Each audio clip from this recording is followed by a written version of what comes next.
Dear students, Assalamu alaikum. Today I am going to deliver a lesson for class 11th, subject zoology. Now today we are going to start a new chapter, the biomolecules.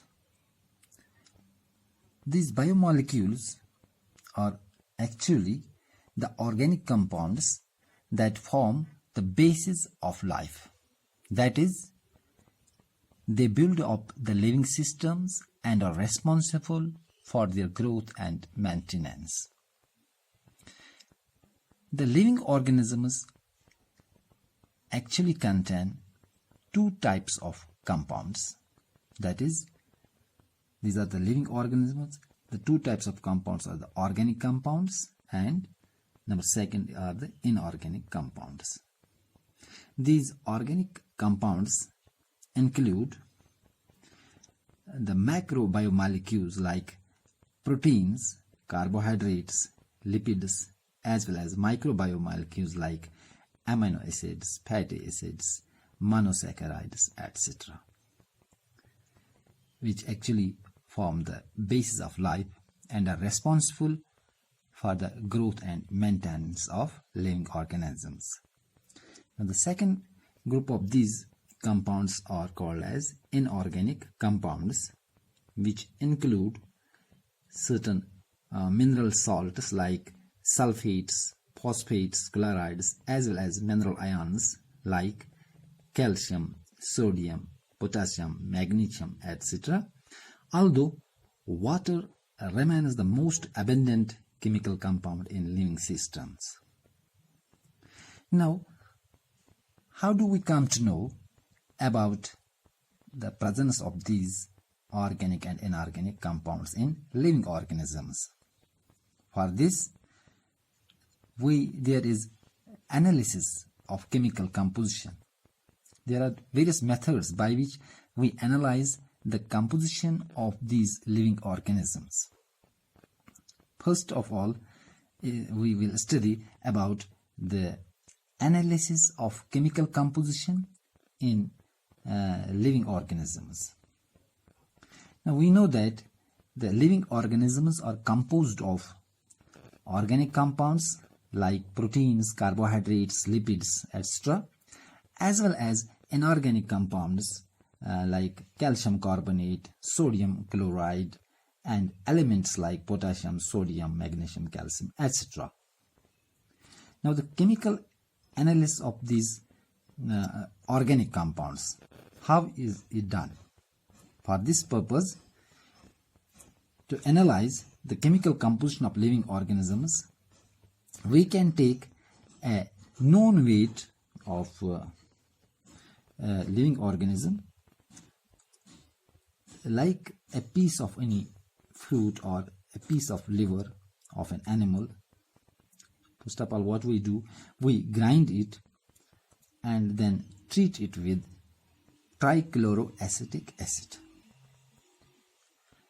After treating this with trichloroacetic acid, using a pestle or homonizer, we get a thick slurry which is actually filtered. Now, after filtration, we get two fractions. Number one is the acid soluble fraction, which is also known as the filtrate, and second is the acid insoluble fraction, that is known as retentate.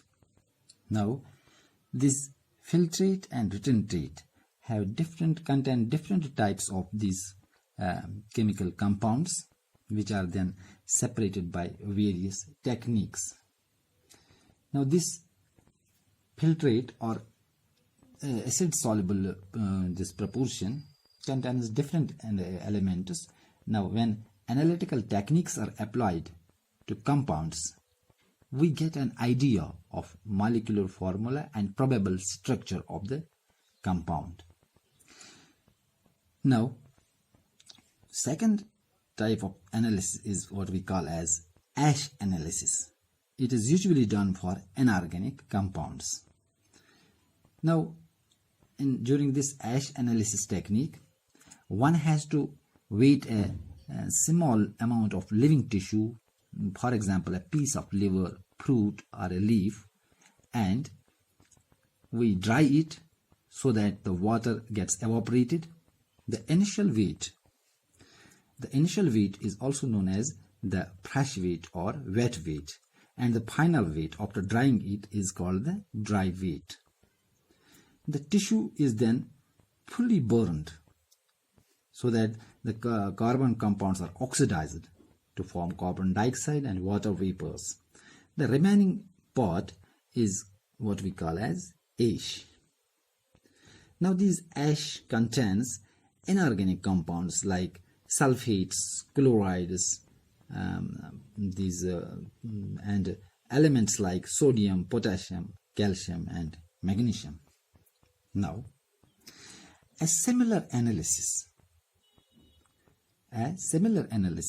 of Earth's crust also shows the presence of almost all the elements as seen in these living tissues as these inorganic and organic compounds. Now in absolute terms, there is no difference between the two, as all the elements present in a sample of Earth's crust are also present in the sample of living tissue.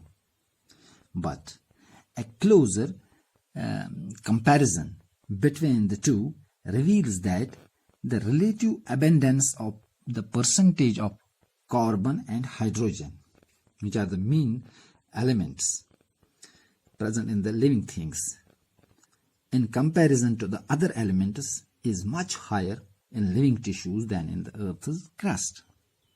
These hydrocarbon compounds include these proteins, carbohydrates, lipids, and these are the organic compounds that form the basis of life and are known as biomolecules. Now in our following classes we will study in detail about these proteins, carbohydrates and lipids one by one. Thank you.